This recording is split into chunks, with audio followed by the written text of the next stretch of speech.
connectivity. The Q6 sports Qualcomm Snapdragon 435 chipset, which comes with an integrated X9 modem, that LG has spec'd with maximum theoretical peak upload speeds of 300/100 Mbps.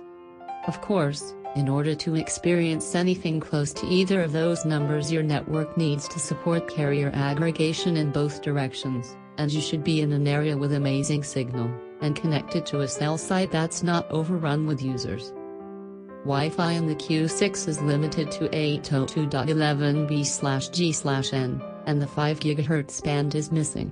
That's a real shame considering that the Qualcomm SoC does support 802.11 acres Wi-Fi. We assume this was merely a cost-cutting measure on LG's part.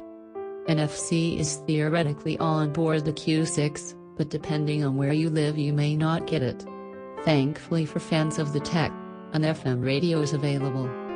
Bluetooth 4.2 is what's on offer, with LE support, while for positioning you get both GPS and GLONASS.